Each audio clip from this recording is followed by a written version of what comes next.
Welcome to the Alternative Investment Podcast. I'm your host, Andy Hagans, and today we're going to be talking about the Ivy portfolio and David Swensen, illiquid alts, and all sorts of interesting things. And with me today, I'm very excited that we have Meb Faber, who's the co-founder and chief investment officer of Cambria on the show. He's also the author of the Ivy portfolio book, which we're going to get to in just a second. But first, Meb, I want to welcome you to the show. Great to be here. Thanks for having me. Yeah, and I've been following your work for years. So when I reached out and emailed you, I mentioned I read your book, the Ivy portfolio. So it was over a decade ago. I remember when I was first married. And since that time, now I eat, drink, and sleep alts, as the co-founder of AltsDb. But looking back, and that book was published, I think in 2011. We're not sure about the exact year, but at least 2011 or earlier. And I'm like, wow, so much has changed since then. For me personally, I have 5 new additions to my family, so that seems like a lifetime ago. But also professionally in the investment world, some of these hurdles to investing in alts have been removed, or some of the friction has been lowered a little bit. We've had COVID and the lockdowns and the huge market run up and now correction. So Meb, has anything really changed since you wrote the book all about the David Swensen strategy? If you had to write like an updated second edition, would you add or tweak anything? Boy, probably should write a second edition. I mean, when someone's had five kids in between writing this book, I mean, we've put out, I don't even know how many books since then, 4 or 5 more. So I think there's some very basic takeaways that, particularly here in 2022, still stand the test of time. And there were some things the endowments learned and I think got wrong in the global financial crisis, and potentially here again, over a decade later, that they should still learn from. The first, when you talk about Swensen, who recently passed, who's really like the greatest of all endowment managers, he wrote a couple great books on the topic as well. But when you look at what endowment investing means at its core, and you go back decades, not just the last 1 or 2 when it became popular, but to Harvard, 75 years ago, it really meant, how do you build a portfolio that will stand really the biggest risk that most of these endowments face? Because remember, they're meant to manage assets in perpetuity. It's not just for current students and faculty and alumni, but future students too.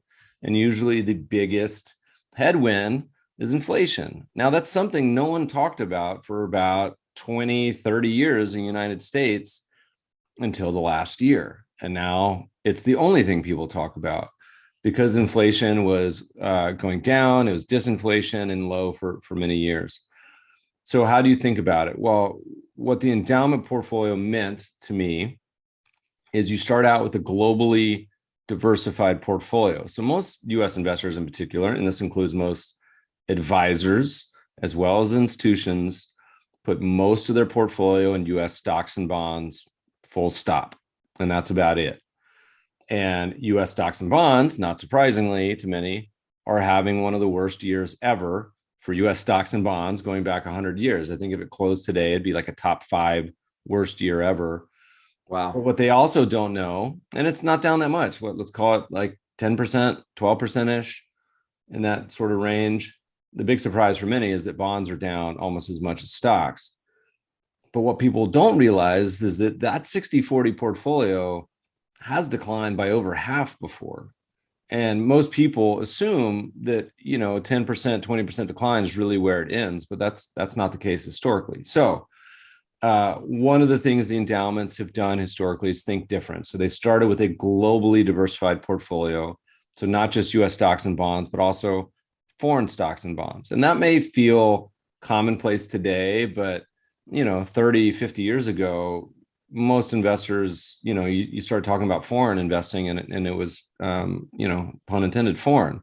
But the second part was that you included real assets in this discussion. And most people are familiar, and most individuals, their largest individual holding is their house. So they understand real estate, but I'm including that REITs as well as commodities and tips. And most US investors, again, have almost nothing allocated to real assets. And we do a lot of polls on Twitter. And so we consistently test the waters, and it backs up our views on this. And so most people had kind of abandoned real assets for various reasons.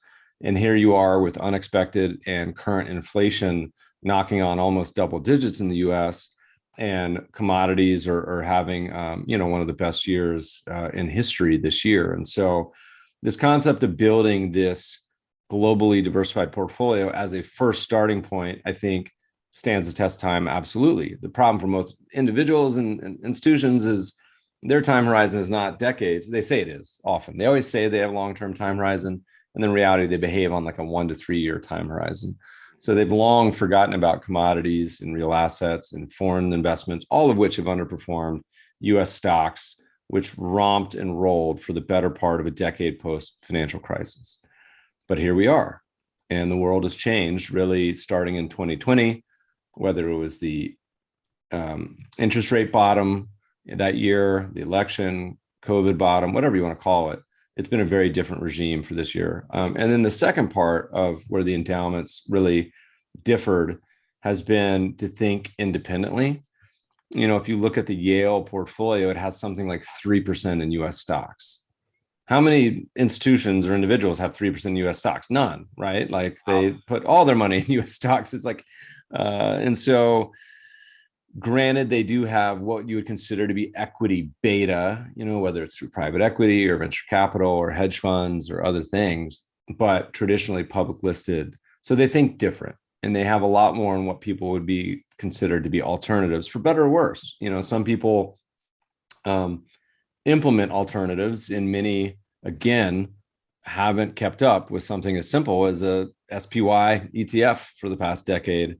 Yeah. But it seems like at least this year, we did a poll on Twitter, said how many people are down on the year. And my investors said 80%, which I think is low. I think it's probably closer to 90% of portfolios are down.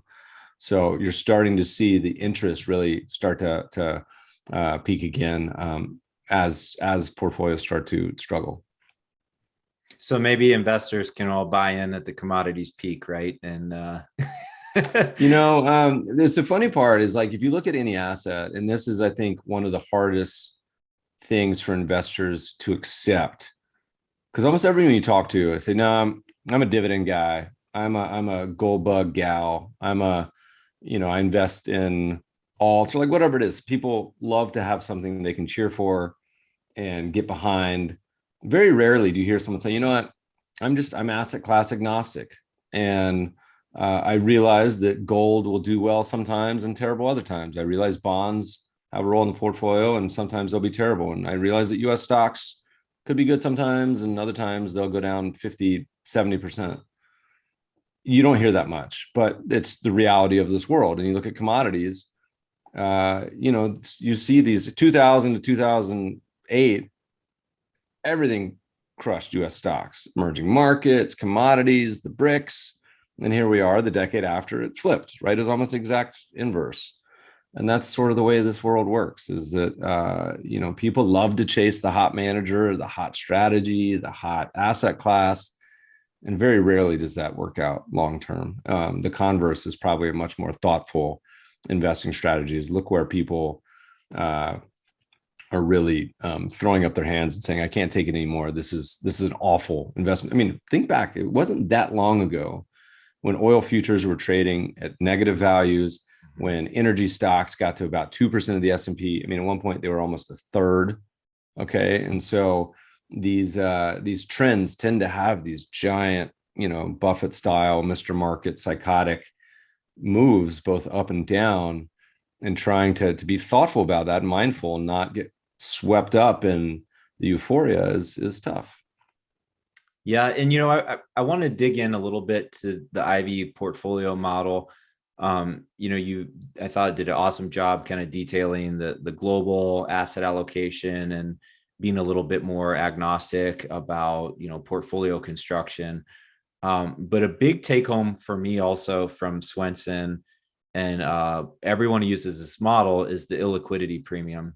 Just the idea that valuations will be more favorable for illiquid investments versus liquid investments. So, for instance, I don't remember if this was from your book or somewhere else I've read it, but just the idea of buying just a ton of forest land and investing in timber way back in the 80s or 90s, that was really hard for most retail investors, even accredited investors, to do. Whereas if you're running the Yale endowment and you have, hundreds of millions of dollars, you can buy, 5,000 acres here, 5,000 acres there. It's more doable also because of your time horizon, being generations rather than just a decade or less.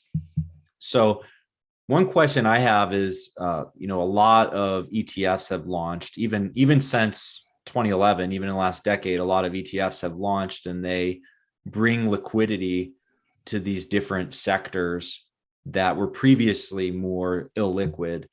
Do you think that just sort of intrinsically lowers the future prospective returns of those asset classes when they become more liquid with like an ETF launch?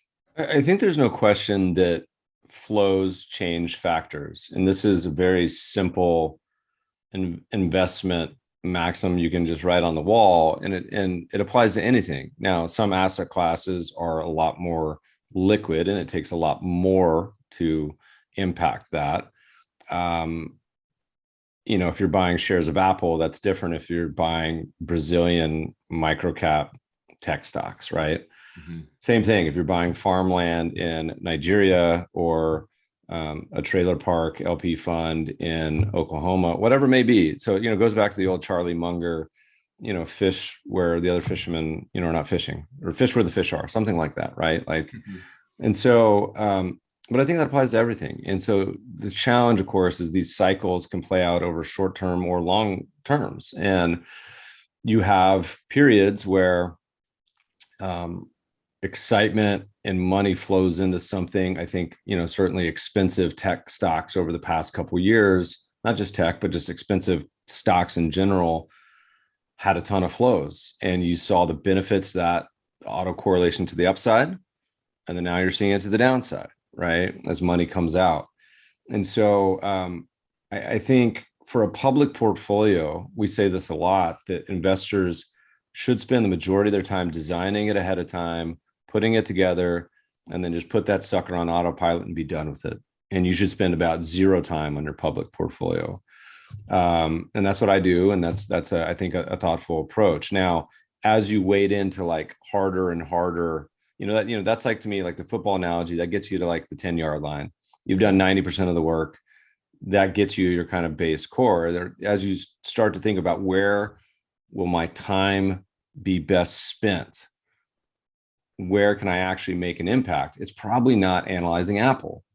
There's 70 analysts that are, well more capitalized than you, and have all these hedge funds, et cetera, that are spending a lot more time on that company. But maybe that micro cap down the road from you in a tiny town in Florida, there's no one covering that, or on and on with alts, right? And so I think alts as well as asset classes can get popular. I mean, you could just go through the last 20 years and talk about like the asset class du jour, whether it was MLPs or right now, hey, look, one of my favorites, managed futures. I was in Barron's again for the first time in probably, a decade. Everyone's all of a sudden saying, oh my gosh, these funds are up 20, 30% this year. Yep. What are these managed futures funds? And they forget the last 10 years of the struggle many of those funds went through. Mm-hmm. And so just thinking about that in general, I think that's a great investment rule. Is like, if you get caught up and are chasing the hot dot, we have some Twitter threads on this where we cite Vanguard research, and Bogle, wrote about this with mutual funds and saying, look, you buy the best funds from this past decade and chase into them. Guess what? They underperform the next decade. And it shows it for the 70s, the 80s, the 90s, on and on. And same thing with individual managers, et cetera. And so I think trying to look into areas that are less efficient or where you can be honest and say, do I have some value add? And there's some that are just hard to allocate. We talk a lot on the podcast. If you look at the global market portfolio of public assets, it's about half stocks, half bonds, half US and half foreign. And then the couple things that are not really well represented would be single family real estate, huge asset class around the globe, hard to buy funds that capture that, but also farmland is a big one. And farming is obviously becoming front and center as we're hitting supply chain issues, as crop prices for many traditional row crops like corn and wheat are kind of going vertical. I come from a farming background. We have personal farmland in the Midwest, as well as we have a lot of on our podcast interviews with farmland platforms and have been talking about that for years. There's only like one or two public REITs that do farmland investing. So it's a private.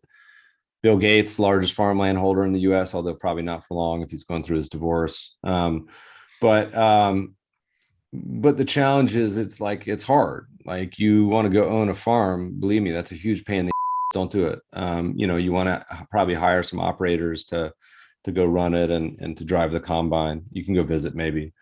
But this applies to anything, whatever asset may be. I've spent a lot of time in the past decade getting neck deep in angel and startup investing. That's an area to me that there is a huge value add that, is a lot less efficient than say perhaps, public stocks, and this comes from a public fund manager, right? But we put everything, we're quantitative, rules-based, put that sucker on autopilot, put it over here and almost treat it as a cash saving sort of mindset, the same way you would with your checking account, which is not a consensus belief.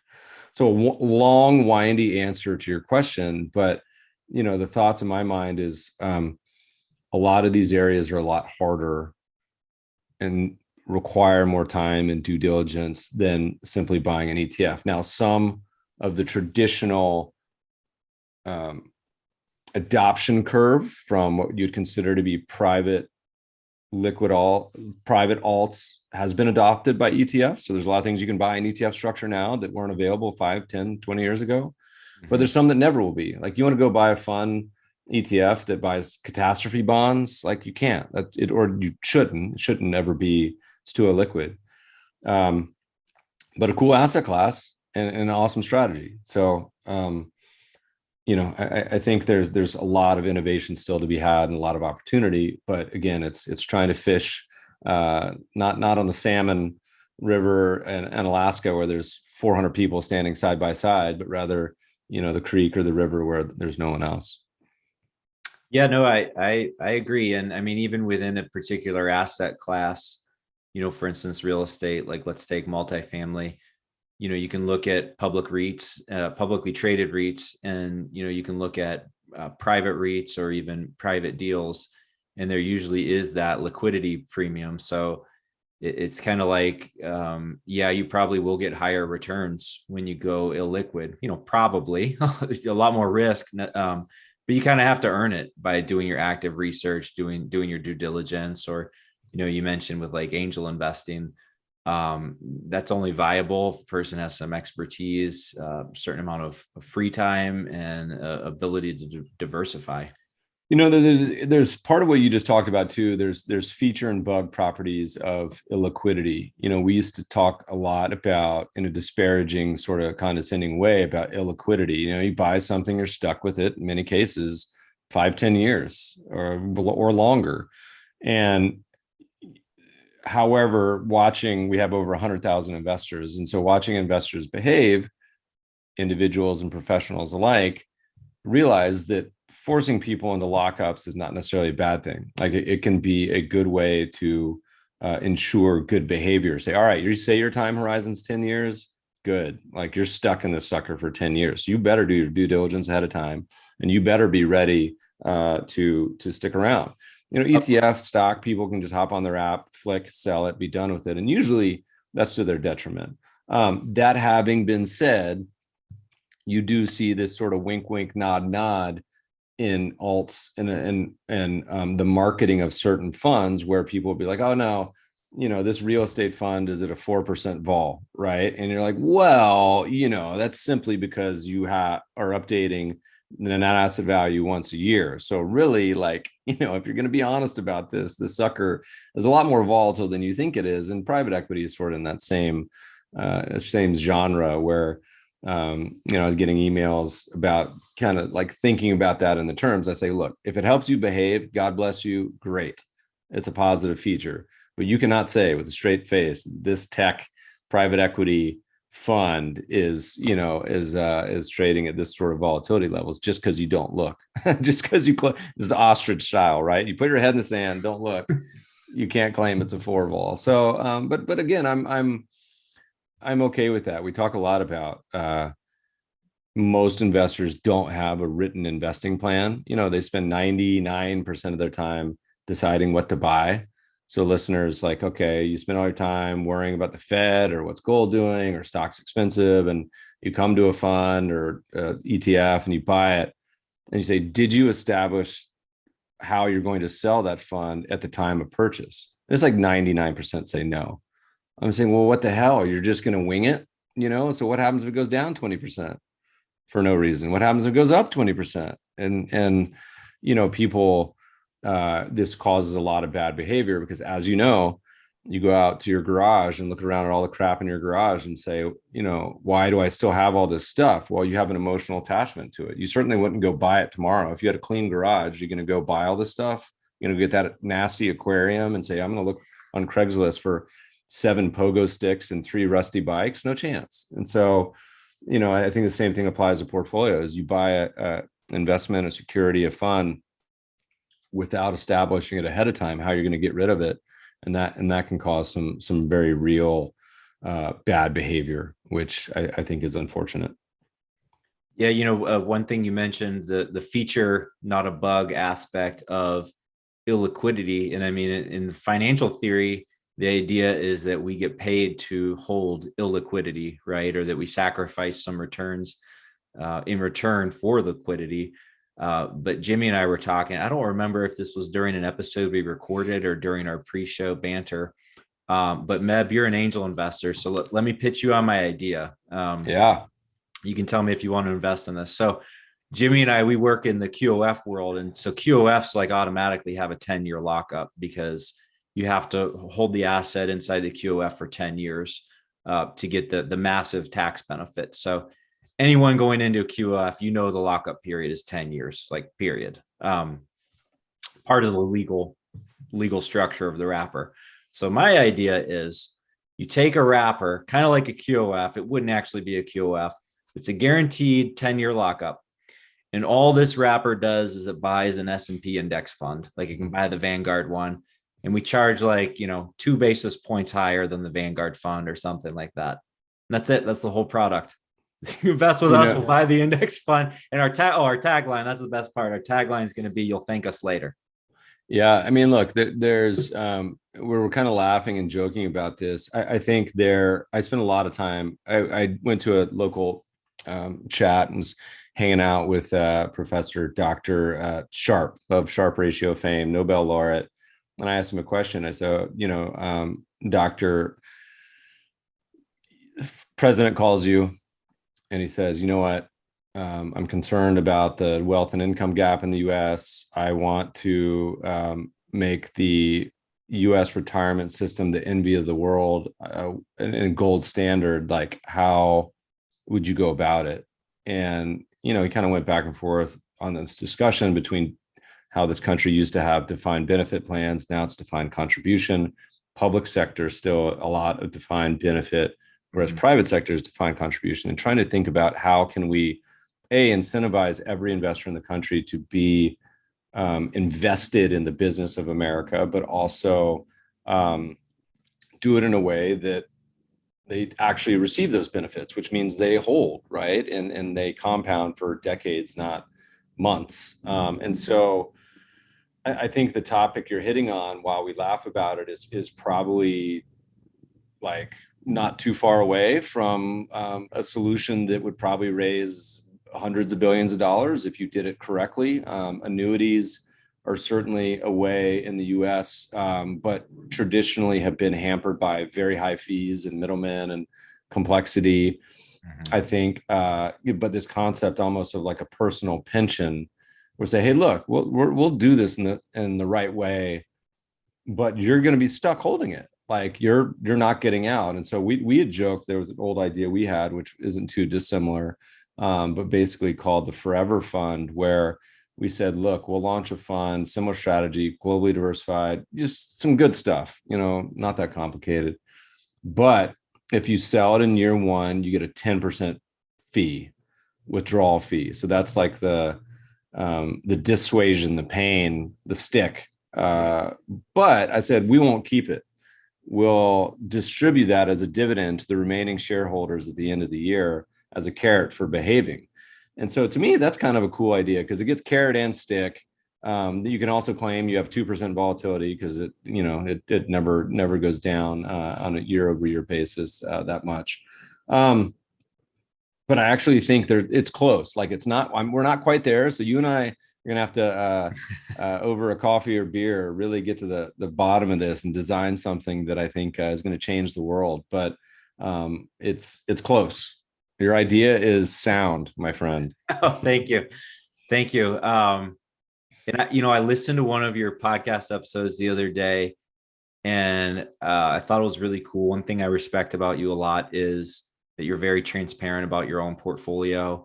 You mentioned in the episode how a lot of fund managers don't even have any skin in the game and own their own fund. A lot of really key concepts like this that are maybe obvious to industry professionals, but I just think it's good for everyday investors to hear and to kind of soak up that psychology. And one phrase that you used is like sleeping at night. Like at the end of the day, this is just money. You can't take it with you. Your portfolio should serve you rather than the other way around. So I want to encourage all our listeners and viewers to check out Meb's podcast, especially that episode. I really enjoyed that. But one thing I wanted to ask you, in the episode, you mentioned the 2,000-year-old Talmud Portfolio, which is kind of the rough basis of your own portfolio. So could you tell our viewers and listeners a little bit about the Talmud Portfolio? Yeah. So we did a book called Global Asset Allocation. It's free to download online, listeners. You can go to my blog, mebfaber.com or Cambria Investments. And it was meant to be a horse race analysis of all the top asset allocation strategies in history. So you hear everyone talking about, hey, here's the 60-40, here's the endowment, here's the permanent, here's risk parity, all these asset allocation strategies that various fund managers and researchers and billionaires have promoted over some period. And we said, well, how did they do? Let's find out. We're curious. And so we took it back to the 70s, and there's maybe a dozen or so of these portfolios. And the good news is they all did well over time. They were all hugely different. So some had 25% in gold, some had zero. Some put 90% in the US stock market. That's Buffett's old favorite. And some had 25%. So you would expect these portfolios to perform very differently.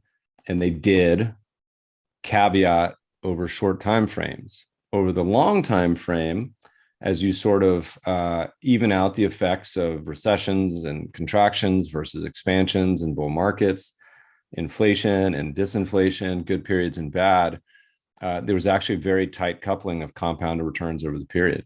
And one of the largest, and this is just buy and hold basic asset allocation stuff. So stocks, bonds, gold, commodities, real assets, all that. What actually impacted returns more for these basic public assets was fees. So if you went back to the 1970s and simply implemented the best performing portfolio, which was an endowment style, so I think it was L. Arian's, very heavy equity exposure. It was the best performer on a compound basis. But the worst performer, and it's not really fair because it was, I think, a similar Sharpe ratio, much lower drawdowns and volatility, which was a permanent portfolio style portfolio, which had roughly half in cash and bonds. The best performing portfolio, if you just applied an average mutual fund fee, it made it almost as bad as the worst. So that's interesting because if you say, okay, well, my takeaway from that, different people have different takeaways, but mine was how you implement this portfolio is much more important than the actual ingredients and percentages that you put into the portfolio. So as long as you have a little bit of the main ingredients, global stocks, global bonds, global real assets, you end up with a portfolio that's pretty good. And it doesn't matter if it's 45% or 65%.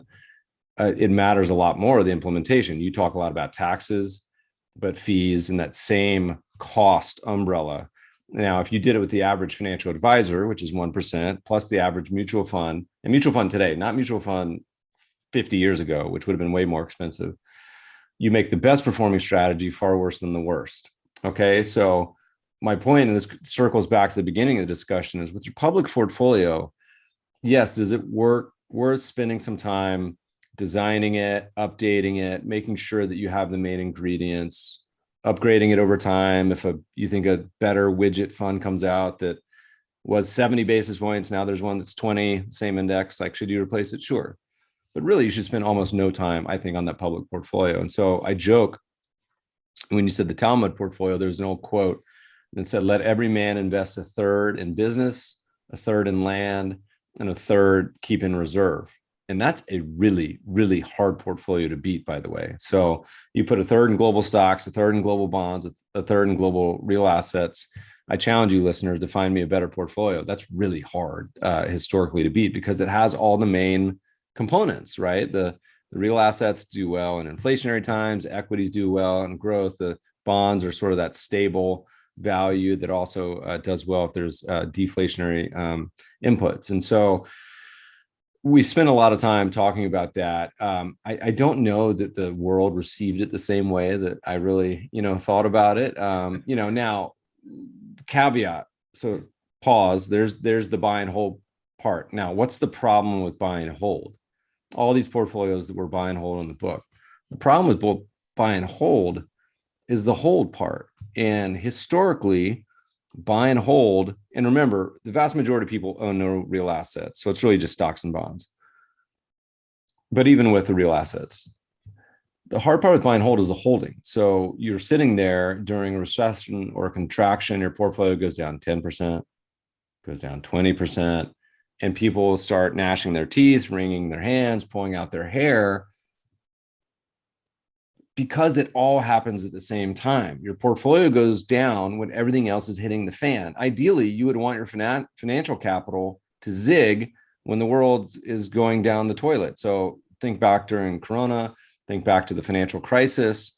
Your portfolio went down just when inflation shot up. Your company just went under. Like, everyone's going crazy. The world's, going down the toilet. Theoretically, you would want the portfolio to zig when that happens, when your human capital isn't struggling. And so it's hard. You get a lot of people. I can't tell you how many clients over the years come to me, 2011, 2014, 2017. They say, Meb, I sold all my stocks in 2009. I couldn't take it anymore, and I never got back in. And now I'm looking for, an investing strategy. And that's heartbreaking to hear, right? You want a strategy that should do okay during good times and bad. And so, we run one of the most non-consensus portfolios as our flagship in the entire country, right? And so our two pillars are value on one side and trend following on the other side. And we incorporate both, but trend as a default ends up being half of our basic allocations. We call these the Trinity portfolios. And I don't know anyone in the country that puts half in their standard allocation. But the funny thing is, and so trend, listeners, if you're following, is an old investing strategy, goes back certainly 100 years, if not longer, time of Charles Dow and Dow theory, but basically trying to own assets that are going up and sell or short assets going down. Noble in theory and design, a lot harder to do in practice. And trend following as a strategy, there's lots of cousins. It can mean different things, but in general, does well during times of crisis or struggle for the buy and hold portfolio. So often they sort of yin and yang on how they're doing. This year is no different. Trend following, for the most part, is doing great, as most traditional buy and hold is struggling. Ditto for financial crisis, on and on and on.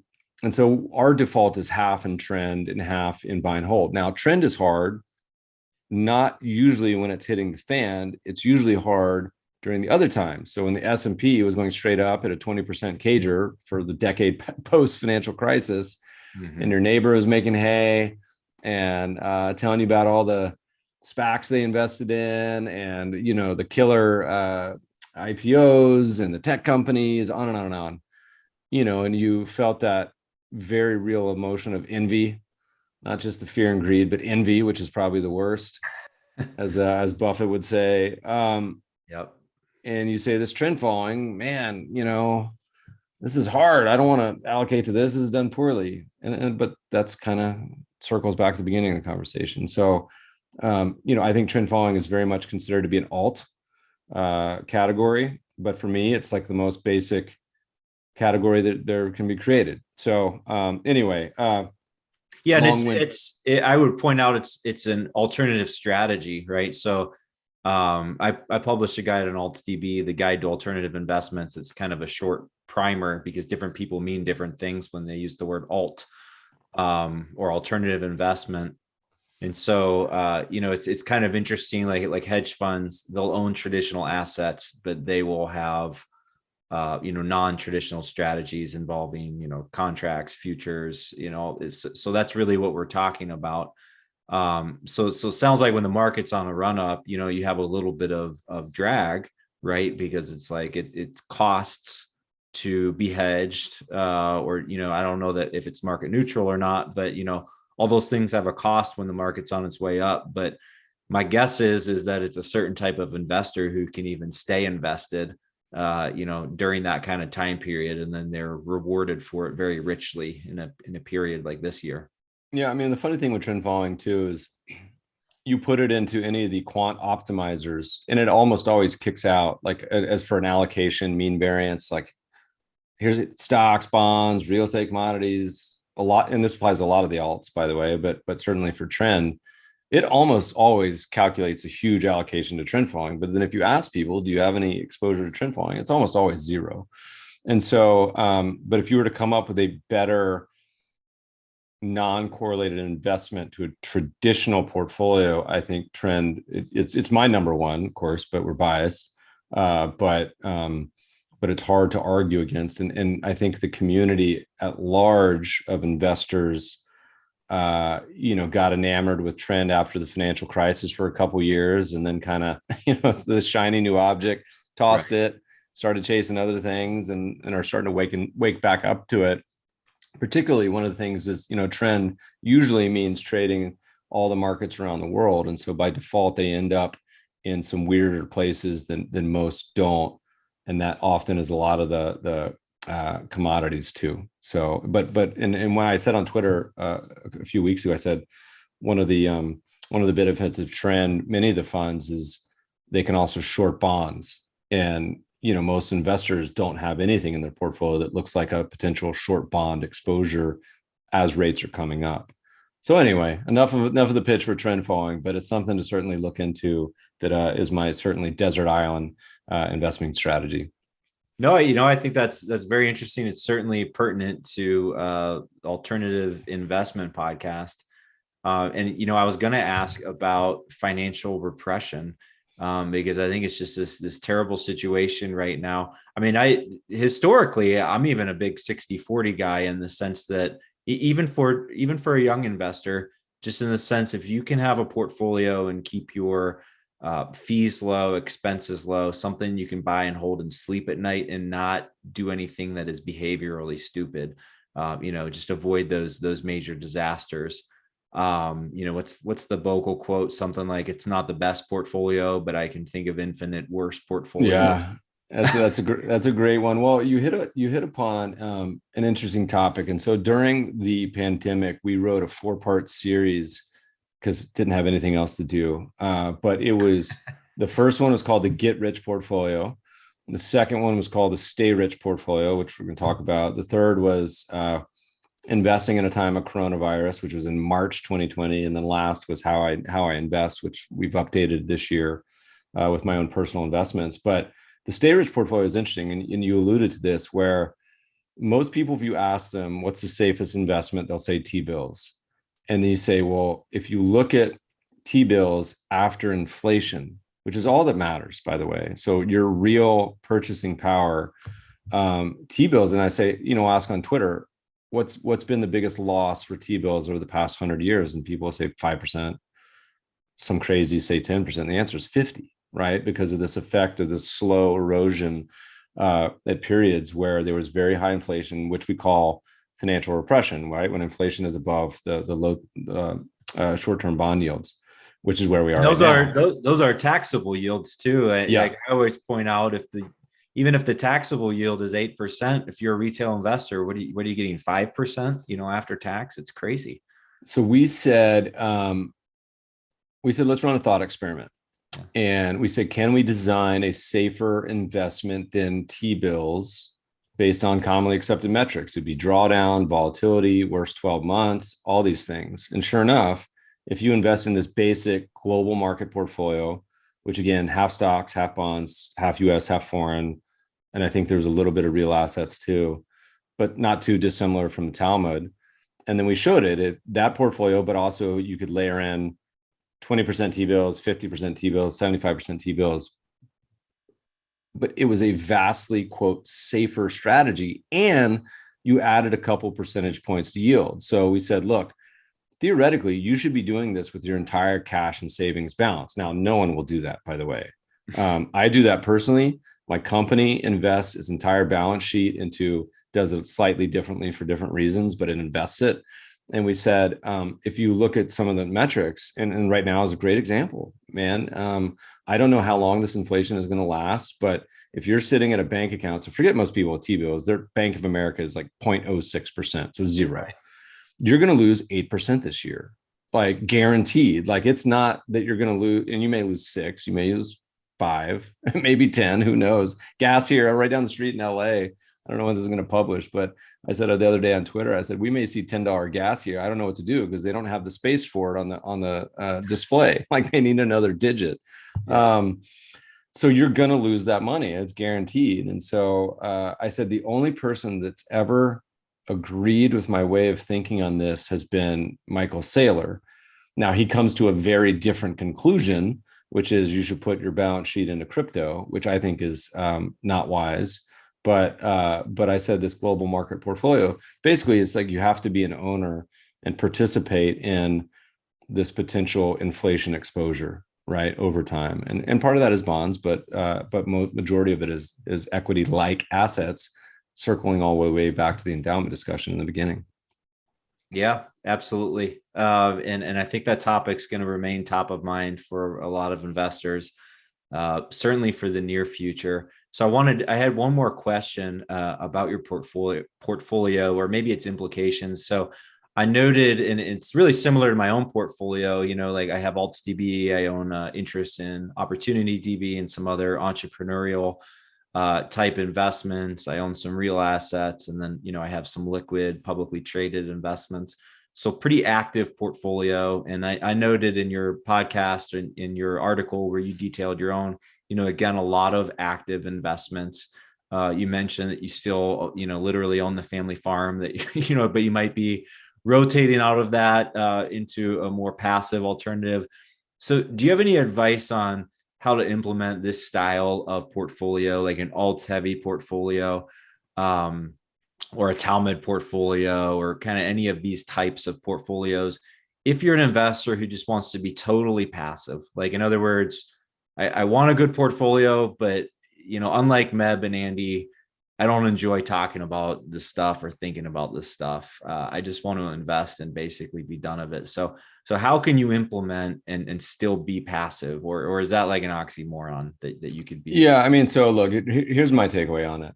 And first of all, again, with the public investments, I think it doesn't have to be 10-page policy portfolio document. It can be 3 bullet points. Say, look, this is what I plan on doing. Here's my approach. Share it with your spouse, your children, your neighbor, whatever. Try to keep you a little bit honest. It's like a diet.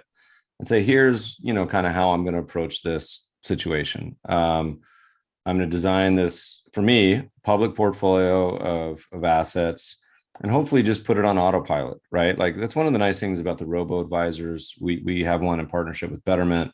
If you can do it on your own, God bless you. A lot of people their emotions are a negative force, but it just whirs in the background, right? It just kind of cruises along. You design it ahead of time, make sure you have most of the things you want in there. On the alt side, I certainly think it requires a little more upfront work, but it doesn't mean maintenance work. So, you allocate to certain funds or strategies or ideas. They can be liquid, they can be illiquid, but certainly you want to cover your bases on, what it means to buy that product. And I'm not talking about the way most investors do it, which is they buy the headline name of the ETF and they never read the prospectus, right? Like that's it. That's as far as they go. Right. And so it's the same thing with funds and any alts. For me, there's a big requirement of, and this is a technical term, but like pain in the, like I don't want to be spending a lot of time monitoring. For me, I see so many friends and people who have made a bunch of money in real estate and they manage real estate. That is literally my idea of hell. I cannot imagine anything worse than managing real estate properties and dealing with tenants or manage, like, it's just like the three brain, T's, toilets, tenants, and trash, right? It's, but some people love it and they're good at it. So good for you. I mean, more people made money in real estate than just about anything. And so, but I don't want that for my investments. I want it to be, something that I don't really have to think about. And so that doesn't mean you can't just YOLO into a bunch of funds, right? Like you should do the work, particularly if it's something you're going to be stuck in. And stuck is a good thing, right? Like it's a great thing if you're stuck and it fits the criteria you want. And so for me, I mentioned I do angel investing, invested in over 300 companies. And what I love about that, and which is why I'd be so bad at this on the public side, is they go into a lockbox. I mean, not really, but they're private and illiquid. So I invest in a company and you can't sell it. It either is going to M&A, get acquired, IPO, go bankrupt, or whatever, right? Like that's it. that's it for me.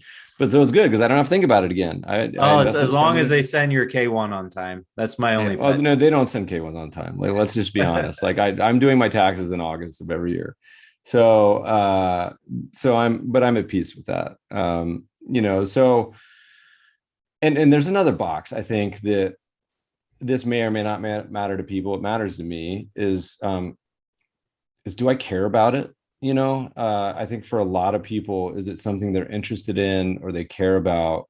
To me, it makes it a lot easier than if it's something they just absolutely could not give two flying F's about, right? And that's fine. Like some people, you're going to invest in a startup that's going to optimize and help Google sell more ads. Cool. Could that be a good business? Yeah, probably. Is it something that I really want to spend my hard-earned money into? Probably for me, no, but for someone, God bless you. So that's a criteria for me. But we did a long post on this called Journey to 100X, where we talk about a lot of the inputs and thoughts. Because what is all this for at the end of the day, right? It's like my friend Brian Portnoy calls it funded contentment, which I love. And I've been thinking about a lot lately. It's like, what is this money for? What is its purpose? For a lot of investors, one of the biggest mistakes they make is they've won the game. So for them, what does that mean? They got $1 million, 10 million, $100 million.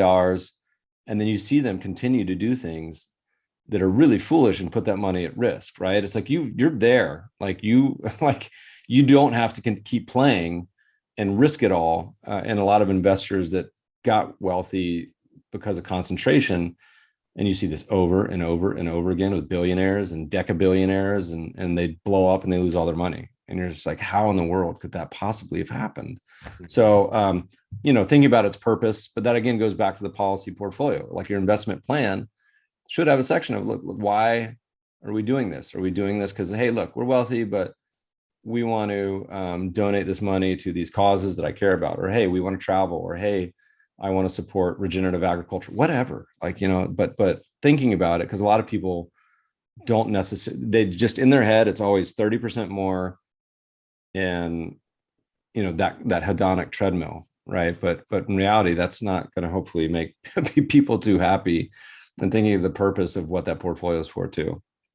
I love that. I mean, ultimately, we're human beings as investors. We're human beings that, we have families, we have goals and dreams and values. and money is just a tool. So really refreshing to hear that from the founder of, Cambria, which has all these ETFs that I think a lot of our listeners and viewers would be interested in. Meb, you've barely plugged them at all in this show, but I encourage our viewers and listeners to learn more. So where can they go to learn more about Cambria and all the funds that you offer? Yeah, you mentioned earlier the saddest stat in investing, which is the majority of mutual fund managers have $0 invested in their own fund. So whether we do well, we currently have the highest rated ETF lineup of any company with at least 5 funds. So at least for this brief moment in time, we're doing okay. But I was going to say, whether we do okay or whether we just go down with the ship, the captain, me, I put vast majority of my public assets into our funds and strategies. So I'll be right there with you. But to me, that goes back to the whole point. Is like we design products that we want to put our own money into, not that we think will attract the most AUM. And if you've seen some of the funds and strategies, we try to do our best to launch them, not chasing the hot dot, but often when they're out of favor. Like we launched a global real estate fund during the pandemic. Did anyone else do that? Maybe, but we were probably one of the few crazy enough to do that. So Cambria Funds is our ETF site.com. Cambria Investments is our investment advisor. Meb Faber is the blog with all sorts of stuff as well. And you can watch me mix it up on Twitter too, with not too many Mebs out there. So if you just type in Meb, you're probably going to get to me some way or form function. But Twitter is Meb Faber too. Yeah, and he's got a podcast, everyone. So check out the podcast. That's kind of how I stay up to date with Meb. And for our listeners, if you want links to all of the resources we discussed on today's episode, you can access our show notes at altsdb.com/podcast. And don't forget to subscribe to the show on YouTube and your favorite podcast platform so that you receive our new episodes as we release them. Meb, thanks again for coming on the show today. It's been a pleasure.